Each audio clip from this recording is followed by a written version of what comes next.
One Art by Elizabeth Bishop. The art of losing isn't hard to master.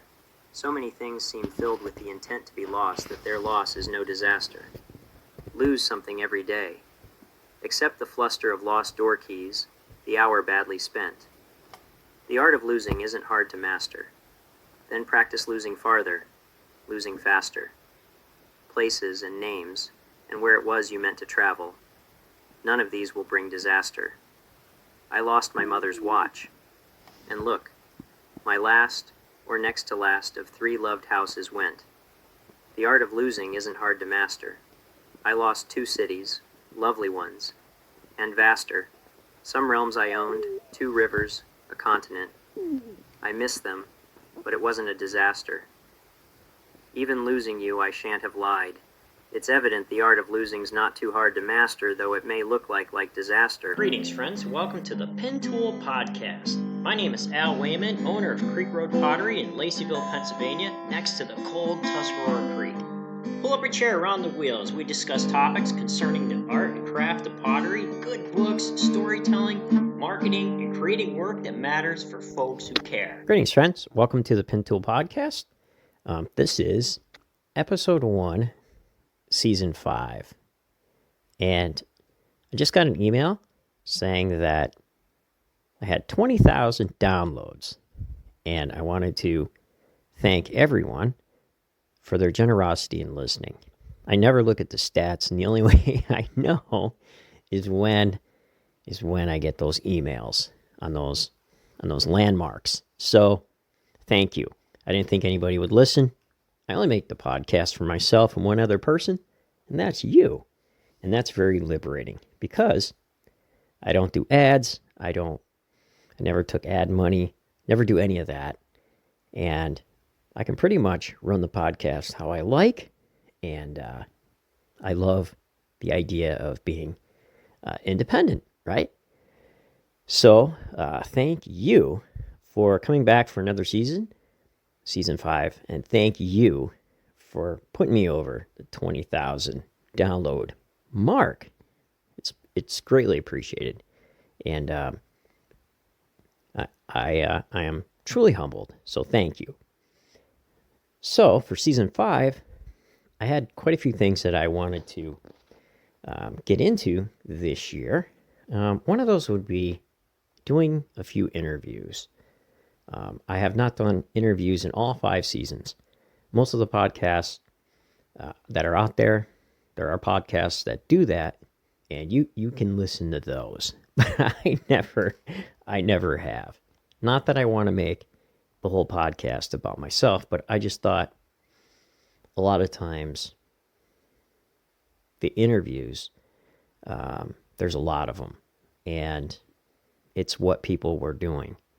And I wanted to try something maybe that few people were doing, and just discuss topics with you, the listener, and have you comment and write in, and kind of take the podcast where I think it needed to go, rather than based off from interviews. And a lot of times, it's the interviews that make the show and why people listen. But I'm not here for numbers, right? If I was, I'd be running a show like Joe Rogan or something like that, right? But I am not a top podcaster. And I like making pots, and I like making pots when I'm not working at the big paper factory. So I had a break, and probably about 2 months. I think the last episode was back in November. My mother was taken ill, and she was very aged. She was in her 90s, and so she was getting ready to pass. And so there's a lot of family things going on. I had the Christmas show going on. And I think I did an episode just after the Christmas show. And after that, it was mainly working with my mom and dad and being with my mom for her last days. And so we had we had the funeral for her, and she ended up passing the second week of January. And it was a very sad time, and we stuck together as a family and were able to get through that. So now coming out of that, I'm just starting to create work again. The Tuscarora Creek has been running very cold. It's been between 0 and 10 degrees. We had a heat wave today. It did get up to 20 degrees, but it's just been cold, and there's been snow, probably about 6 inches of snow on top of the updraft kilns outside. So I had a kind neighbor come down, plow me out, had to drive to work a few times in the snow. And there's a certain currency that you can use as capital later if you show up at the big paper factory in a snowstorm, because you're looked upon as a hero, and you're usually part of a skeleton crew, and usually it's really interesting to see what's going to happen. Growing up on the farm, cows had to be milked, whether it snowed or not, right?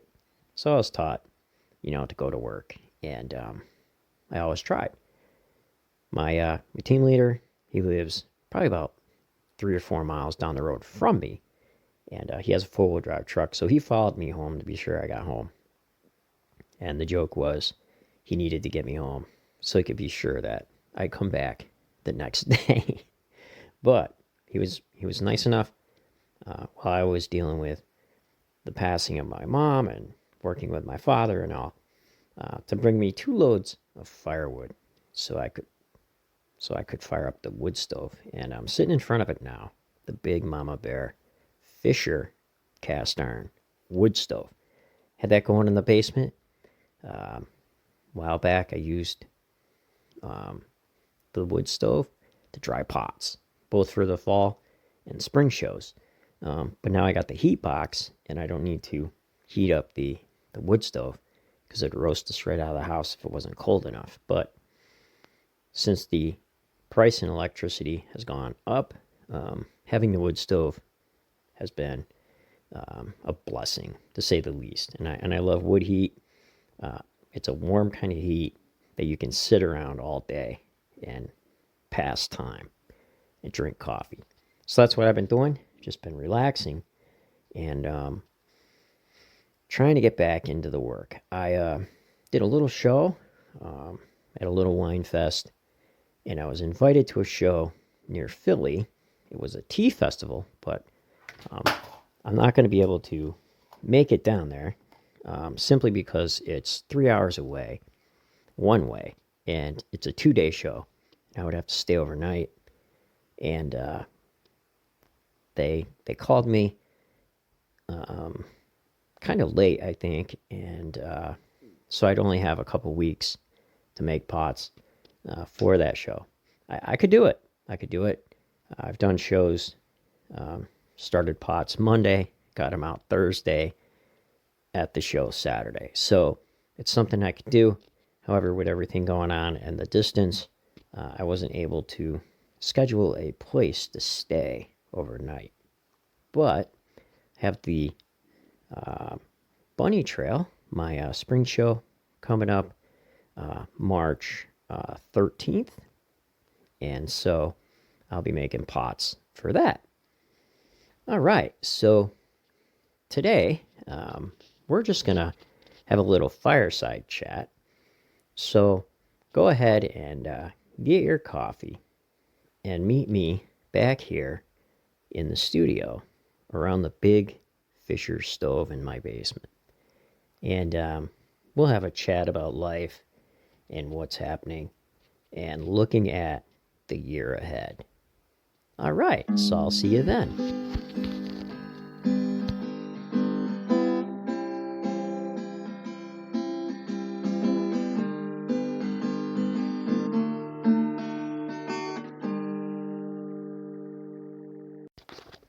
All right, welcome back, friends, and pull up a chair, and I'm gonna pour myself a coffee here.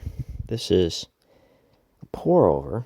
I put a tea kettle on the stove, and I put it into a mug with a pour over. And man, nothing like it.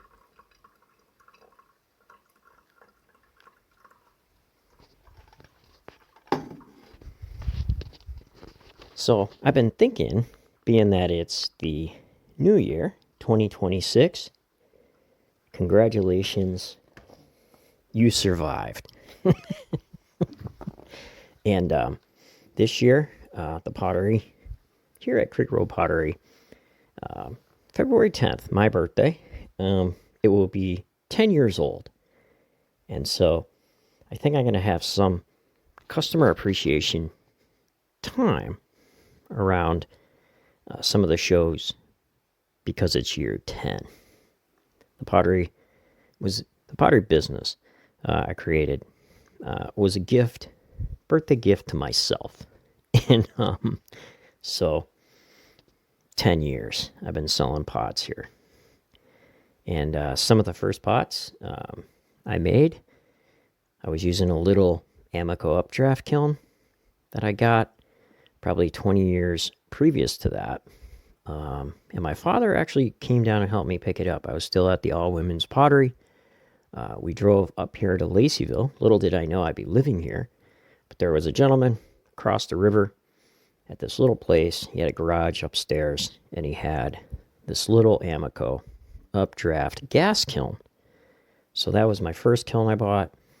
And then I bought a little Teacher Plus to Bisfire, and I put in an electric at the All Women's Pottery and ran my own kilns there to do a little bit of gas work because the women, they only ran electric up there.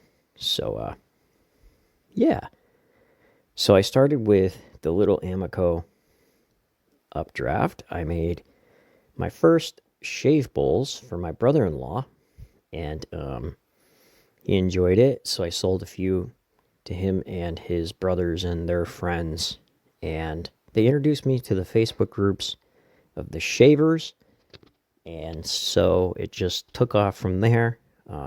People were PMing me. I didn't have an Etsy shop at that time. I didn't have any way to sell them online other than through PayPal and Facebook chat, and so I used that for about a year. Then I made an Etsy shop where I could send people to who wanted the shave bowls. Started taking images, and the shavers took me through probably 3 or 4 years, and it was a lot of fun making shave bowls. Got my first wholesale custom order from the first sale off my Etsy shop. A shaver who made straight edge razors bought one of my bowls. He enjoyed the handmade quality of it and the look of it, and so he commissioned me to make him a customized bowl for his business and to hold his razors. And for about 2 years, we sold shave bowls all over the world, and that was a really fun experience. Then I got tired of making shave bowls after all that, and I decided that maybe I wanted to make other things. So I got into making other things, and that was really fun. Then neighbors, the orchard up the road, they came down and knocked on my door, Jeannie Jane, and she asked me if I wanted to be part of the local pumpkin trail, which is a trail of local businesses that held a little trail in the fall. And I didn't have nothing here. I didn't have a building or anything. I quickly put one in and had that ready to go. I didn't even have shelving, I don't think. Very little shelving. The first show in the building, in the shed. And so we got it in just in time. Didn't think anybody would show. And all they had on the floor the night before, panicking, were little shave bowls and a few mugs. And I put them out there, and my neighbors came, and they bought almost all the pots. And so that was the start to the whole thing.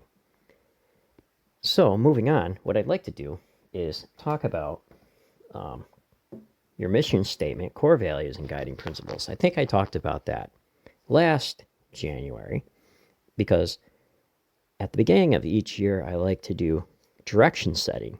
And if you have mission statement, core values, and guiding principles, those three things can help you make decisions on things you want to do and things that you don't want to do. And it also helps you weigh out your opportunity costs. So when you make decisions, just because it sounds good doesn't mean it will be. And just like me deciding not to do some shows and turning them down and doing others is all based off from these kinds of mission statements, core values, and guiding principles. So this is a thing like a roadmap. And these are the guidelines, like the white lines on the edge of the road and the yellow line. And it can help you map out some path or even build a path on where you want to go, even though things around you may change. So there's a lot of changes happening all the time. And change is the only constant thing that happens, right? So if you have your core values and guiding principles, it can kind of bring you back in to where you need to be, to where you're not driving off in the field and getting lost over some bank, right? So my mission statement, I kind of made the mission statement the same as last year.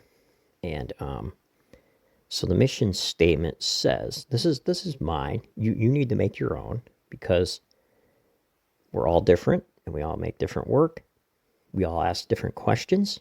We all ask, who's it for, what's it for, and what change am I trying to make? We all ask those questions differently because we all make pots for different reasons. You may not need as many pots as I do. You may not even do any sales or shows. You may just do it for the enjoyment of potting.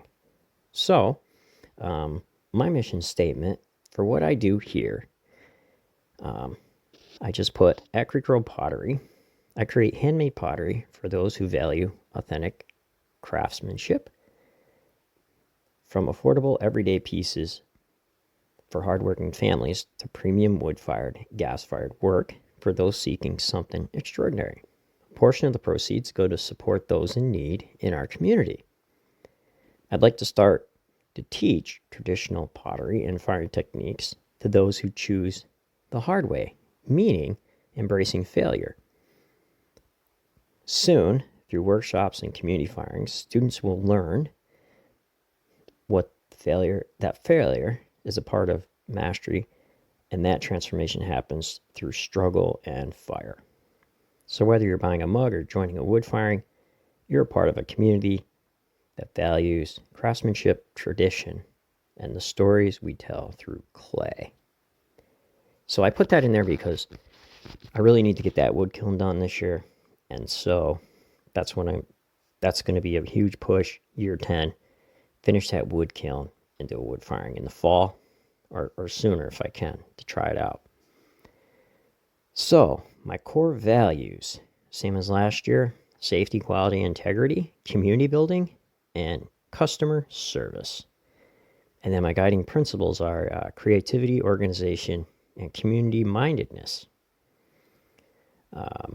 So some of my goals, 2026 is a pivotal year for Creek Road Pottery because it's year 10. And here's what I'm looking forward to. As I already said, I need to do the wood kiln. And after years of planning and rebuilding, the kiln must be completed by May. No more delays, no more eventually. The concrete pad is in, the bricks are ready, and I'm committed to completing that construction project. We got it 3/4 of the way done. I just need to do the arch and the chimney. And since my mom passed, my dad said that he would be able to come up and help me with that, along with other artists in the area. So I'm still continuing to do that. We're going to plan some wood fire kiln building days where, if you're close to the area, you could come over and lay some bricks and be generous, right? Because There's over 3,000 bricks in the thing, and that's 3,000 ways that you can be generous. So no need to hold back. Let's see, teaching. I plan on taking on my first paid students, 1 or 2 this year as a test run. So if you want to be a guinea pig or know somebody, this is the beginning of what I hope to be. That becomes a teaching operation, passing on traditional pottery skills to those willing to embrace the struggle and the mess and the failure that comes with it, and learning the craft. So I kind of wanted to bring in failure to this and error embracing because it's so important. Like everything we do, we are always taught not to mess up. But I think if you can safely do that, new things are discovered by messing up.